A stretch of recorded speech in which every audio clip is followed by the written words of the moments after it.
Welcome to our channel. Today we how to restore Calendly integrations for AI scheduling assistants, full guide step by step clearly.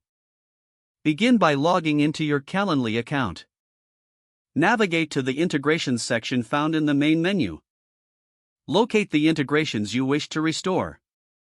Click on the specific integration to open its settings.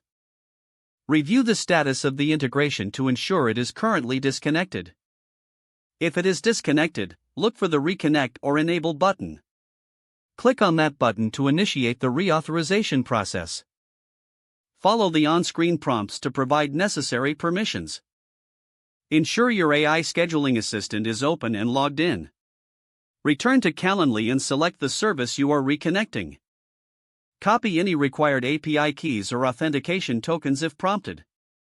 Paste those credentials into the relevant fields in Calendly. Confirm the integration settings by clicking the Save button. Monitor the integration to verify that it is functioning correctly.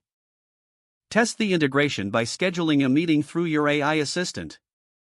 Check the calendar and confirm the meeting appears as expected.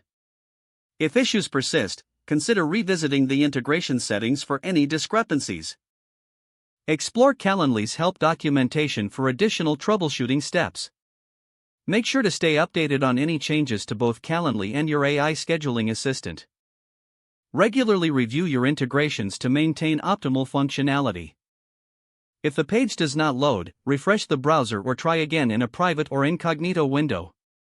Make sure you are using the correct email address, then retype it carefully to avoid small typos. If your password is not accepted, use the reset option and create a new strong password you can remember. Check your spam folder for verification or security emails, then complete any requested confirmation steps. Enable two-factor authentication if available to improve account security and reduce unauthorized access risk. After signing in, review your profile details so your contact information and settings are accurate and current. If you see an error message, note it down and try again after restarting your device and internet connection.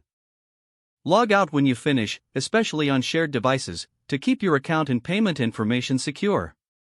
Don't forget to like this video and subscribe to our channel for more step-by-step tech guides.